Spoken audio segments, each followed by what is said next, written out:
Bonjour à toutes et à tous et bienvenue sur la chaîne Financement sans frontières. Financement sans frontières, c'est une chaîne dédiée à toutes et à tous, à tout le monde, pour pouvoir vous donner les clés, les astuces nécessaires à l'obtention d'un financement. Tout ce qui a rapport au financement, tout ce qui a rapport à la recherche, n'importe quel type de financement sous toutes ses formes, par quel moyen que ce soit en créant son activité, en vendant, en demandant des prêts bancaires, en sollicitant des aides à l'extérieur.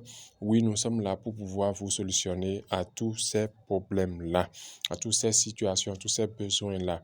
Et aujourd'hui, nous parlons d'un point essentiel. Nous parlons de l'ouverture d'un compte bancaire. Oui, il faut disposer d'un compte bancaire. Le compte bancaire, c'est cet élément qui vous permet, lorsque vous êtes finalement bénéficiaire d'un financement, de recueillir dans le circuit normal de la banque les fonds qui ont été virés ou qui vous sont transférés ou qui vous sont apposés ou qui vous sont déposés sur le compte. Le système financier classique, oui, c'est le système financier classique qui met en place le compte bancaire effectivement, mais c'est une clé essentielle. C'est en disposant d'un compte bancaire que, lorsque vous êtes même salarié, on doit vous virer votre salaire. Pour ceux qui sont passés par le salariat, ils connaissent. Vous avez une entreprise et qu'un prestataire doit vous payer en vous virant votre fonds sur le compte de votre entreprise. Et au-delà de là, on vous émet même un chèque, vous devez faire une remise de chèque sur votre compte bancaire. Au fond, ne pas disposer de compte bancaire ne vous arrange pas. Quoi qu'il arrive, je dis généralement même, l'abondance de comptes bancaires, c'est comme avoir plusieurs porte-monnaie. Ayez-le d'abord avant d'espérer, de réclamer que vous n'avez pas de l'argent là-dedans. Alors, quels sont les types de comptes bancaires qui existent? Nous distinguons généralement le compte bancaire, le compte épargne, le compte courant, le compte courant entreprise, le compte courant sous diverses formes. Et quand nous allons vers le secteur de la microfinance, on parle également de comptes, mais c'est des comptes, parfois on parle de comptes de microfinance, des comptes diversifiés dans lesquels on va faire tel ou tel dépôt.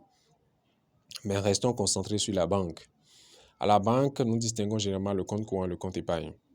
Si c'est vous, personne physique, qui devez mettre un peu d'argent de côté, économiser pour le long terme, économiser pour un projet, oui, allez ouvrir un compte épargne. Ça vous arrange. C'est pour votre bien. Mettre un peu de côté, ça permet de pouvoir se constituer de l'épargne qui vous servira plus tard à vous réaliser, à réaliser votre activité, à démarrer le projet pour lequel vous souhaitez obtenir un plus gros financement à la longue. Loin d'un compte épargne, vous avez le compte courant. Vous pouvez être la même personne dans une même banque et disposer des deux types de comptes, et même de l'autre type de compte courant qui est le compte courant entreprise. Vous pouvez disposer au départ d'un compte épargne et avoir juste à côté un compte courant parce que c'est dans ce compte courant qu'on vous vire généralement votre salaire parce que vous êtes travailleur ou salarié quelque part. Vous pouvez également mouvementer le compte courant pour votre activité lorsque vous n'avez pas encore le niveau d'être une entreprise de grande taille, pouvant supporter les frais de tenue de compte qui s'élèvent selon l'officine de banque, selon tel montant. Donc, le compte courant personne physique a également les frais de tenue de compte, ce que nous appelons généralement les agios, qu'on vous prélève chaque fin du mois, qui peut vous donner droit à un chéquier, vous donnant droit également à une carte de retrait. Tout ça, c'est optionnel, c'est des services complémentaires de la banque que vous aurez.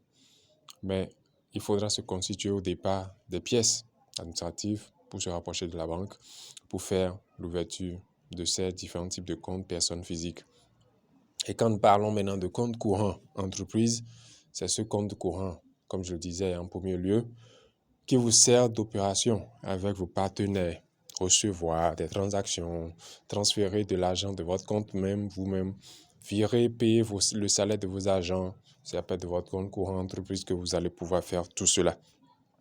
Là également, ça demande les pièces administratives des personnes signataires du compte, mais surtout les documents administratifs liés à votre entreprise, le registre de commerce, le numéro d'enregistrement dans votre pays, ainsi de suite, ainsi de suite. Tout ceci, apprêté, vous met en pole position pour que, si des opportunités viennent, vous puissiez les saisir et pouvoir décrocher des financements.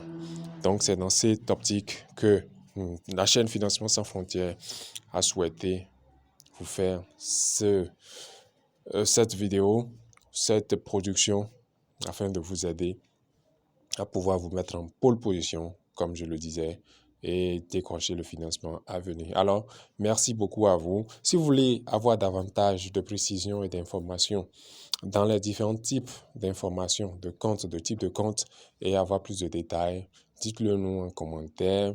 Abonnez-vous à la chaîne et dites-nous dans les commentaires vos besoins, vos préoccupations. Ça nous permettra de vous apporter davantage d'édification dans nos prochaines productions de nos contenus. Merci et à bientôt.